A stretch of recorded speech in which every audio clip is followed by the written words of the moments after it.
do that. Normally, I mean, You have to make, actually, I heard earlier that I'm a little slow. So let's go back within through that. 35 days of this application, which we're getting close to that, you have to make a decision. If you vote yes, that this is consistent with documents and, you know, the improvements are consistent with the character, location, and extent of this community, you know, that decision goes to the Parks and Recreation and they move forward. All right, stop right there. Okay. Normally, we are a recommending body. Yes. We make recommendations to the township board. They are the elected officials. We are appointed. Yes. We make recommendations to the township board. They factor into their consideration, among other things, the recommendation from the planning commission, and they make a decision to approve or deny a request. Right. In this matter, Yes. we are not a recommending body. We are making a decision to approve or disapprove of this proposed change. But we're doing that in a narrow scope. We're not doing that on the basis of the detailed site plan and broad specifications. We're doing that on the basis of intent. What were the three things, sir? Location, character, and extent. Location, character, and extent. So, we have, you started to say there when you added in the 35-day from the date they submit this to make such a decision. Yep. That's according to the law. And that's 35 days from now or from the date they submitted it? From the date they submitted it. So we have one shot, which is tonight, That is correct. without a special meeting of the planning commission. Right. We have one shot, which is tonight, upon which to reach a decision, hope everybody read through that in detail, on this proposal. That is correct. Continue, please. Well, and I guess the final ball that drops on that one, if you so conclude that no, this is not consistent with the location, character, and extent of the plans and future elements of Oakland Township, and you say, no, this should not go forward, the body that submitted it to you, which is the Parks and Recreation Group, can overrule you. And again, that's very unusual. That's what the law states. I like that part. That draws a lot of laughter, listen. I don't think I've ever said that in public before. Actually, since Amy is our newest member, and if Roger were here, I'd be mentioning it here as well, there are a few things that come to us that they don't really have to come to us. For example, school board does not have to bring anything to us. They can do whatever they want on a parcel of land that they own within the township, but out of as a courtesy, they bring that stuff to us, and we're allowed to opine on that with regard to our Oakland Township specific planning ordinances and so forth. Likewise, the township doesn't have to bring stuff to us, but they do. If the township builds a fire, I remember the fire stations and this hall, right? There's others that the township has done, but as a general practice, the township board has brought that to us, so it goes under the same scrutiny that we would apply to something else. So those are long, lengthy projects, and if you ask Mr. Benoit, we hold into the same bright light that we would hold any developer, private developer. In this case, we have one where we have a narrow window, 35 days. We can be overruled. We don't really have to get our buy-in. But we have the opportunity to evaluate this in terms of location, character, and Extent. Anything else you'd like to add before we open up the commissioners' discussions? I think I've said enough. Seems like you haven't, unless there's any other questions about process, we're all set. Commissioners? Well, I thought that Mindy and her colleague did an excellent job in explaining it, and having studied all the information that we had received beforehand, plus the letter from our legal counsel, I definitely would be for approving the program tonight. I'd like to comment and actually congratulate Mindy over the years and $5 million in grants we've received for parkland, park improvements. She's an extraordinary grant writer, and now we have a critical link to the Paint Creek Trail because of her work and the work of the Trailways Committee. And you don't get enough credit, Mindy, but these are hard-fought dollars. And I'll be careful in regards to the Markles. I saw Mr. Markle here tonight, but this isn't free money. But it is, in another term, we give 82 cents for every dollar to the federal government. We're getting our money back. So great job. Yeah.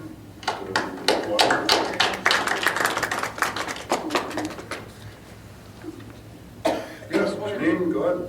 You don't have to go to order. Back to the applicant, the Parks Commission, just two quick questions, and I know you alluded to this. I'm sure this plan fits with the Parks Capital Plan and your 5-year plan that I know has been reviewed by the Commission and pressed forward. I'd like you to comment on that. And one other question crossed my mind. Is this the only nature center that is anticipated for our park system, or are there more? I understand the appropriateness for this one, but if you could answer that. The second question first. As far as I know, and anything we've ever discussed, this will be the only nature center for our park system. I mean, we have tried to keep the number of structures in our parks to a minimum. You know, frankly, we don't want the overhead, but we feel that this is a necessary, structure. We want to offer the indoor component to our nature center programming. You know, it's really hard to always have outdoor programs. You know, there's rainstorms, there's all kinds of things that happen. It's nice to have an indoor opportunity. So we feel it's really, really necessary. And what was your first question? That was about, oh, the recreation plan. Yes, this is like a high priority in our recreation plan. And when we go for these grants, we have to prove to them through our recreation plan that this is a high enough priority in our community for the state to really help fund this. So that's part of our argument to them to get these grants. Thank you. Well, certainly one of the benefits of living in Oakland Township, township's assets are the beautiful parks that we have. I know that it doesn't happen by accident. We have most of our parks, well, we can say now, not all of them are passive recreation. We do have some active, active recreation now, but it's nice to see this element. I do have a question for you, Mindy. You're using existing structures, and that's great to adaptively reuse those now and convert them from the residential form that they've had historically into this new use. Can you comment on what shape those structures are in from a physical, They're in very good shape. They date to the 50s, I think the oldest ones do. And several years ago, the Park Commission actually came in and did some refurbishing. We put siding on a lot of the structures. So we really even bettered the condition. And, I'm sorry, new windows too. And so the existing residence is a tri-level structure. At this point, the caretaker would still occupy the 2 upper levels, and the lower level would be devoted to the nature center usage. We're going to be walling off the connections between the upper and the lower levels, so there'll be 2 totally separate uses. And the cost of the renovations to this lower level, much less than if we were to try and build a new structure. This makes so much sense from so many standpoints. Do you have any feel for the number of visitors we've had to Lost Lake since it became a town? You knew I'd ask that question. You know, On your first rodeo. I don't know. I mean, thousands, because Winter Carnival attracts hundreds of people. The concerts attract hundreds of people. You know, we have regular nature programs out there. Sledding alone, oh my gosh, on a good sledding day, you can have hundreds of people out there sledding over the course of one day. So it's one of our most popular parks already, for all those different reasons. And if you can take a stab at what you see as an increase from adding this capability to it, what would you guess percentage-wise? I think the biggest difference is going to be the inclusion of school children and incorporating this park into their regular curriculum for field trips. So there's going to be increased usage during those daytime hours when the school children, would be coming and going. My understanding from working with these districts is they would probably bring like 1 or 2 grade levels at a time, because that's most efficient for them to bus, as large a group of children as possible, at one time. And that's why Pam was talking about how we've talked about different points around the park so that they could split up the group to have maybe one group by the lake, one group in the nature center, one group in the warming hut over by the sled hill, and rotate amongst these nodes. So I think that we've got a lot of good ideas, and I know there's a lot of excitement within the school districts for the use of the park. Is the school district making a financial contribution for maintenance of these? Well, that part still needs to be hammered out. I mean, right now, we want to make sure that we're in sync with them as far as what their needs are. If they see this as useful to them, it certainly will be much easier to hammer out an agreement that's beneficial to both sides then. It's not a function of your grant that it remain without fee or any of that stuff? Well, entry fee, yes. They Can't definitely charge them. frown on that. But as far as having fees for programs, you're allowed to do that. That's, there's nothing against that. Okay. Well, let's get into the discussion then about, from the perspective of the Planning Commission, what our role here is to assess.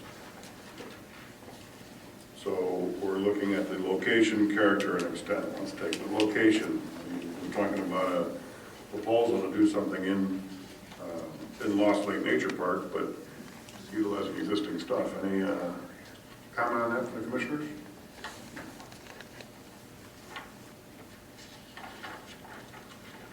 No issue with location? Support it. No issues. All right. No. Wonderful location. Support it. How about character? The changes I think that are proposed are well done, certainly accommodate the majority of the public and are improvements, yes, and fit the character and the location. They fit the character of this because they're utilizing the existing structures. They're also... And the natural resources, yes. And if by natural resources you mean also that they're not removing a number of trees to put in a parking lot. They're using existing stable area. Correct, and the improvements are using the water, the existing water and the additional national resources here for the educational purposes, yes. Yes, they did a careful job with the trees, from what I can see, very careful. I was there today, and yes, I think this will be very well done. And I think that Lost Lake represents a very unique piece of geography in the township, and unlike many of our parks that are a good deal more flat, and farmland and forest and so forth, this is quite a unique place, and it's maybe the place where a youngster could learn the most. And certainly by extending that into the lake, it adds another dimension. It's one of the things that you could study from the water line or from within the water. Whether you wind up in the water because you know how to navigate a kayak or a canoe, or whether you get there on purpose. I understand that the lake itself is a very unique lake, and I don't know what the geological formation was, but it's very, very deep and hemispherical and so forth. It's typical of glacial lakes in the township where it is very deep in the center, and much more shallow at the edges. It has tamarack wetlands around the one side of the lake. Really, it's out of all of our township parks, environmentally, it has the highest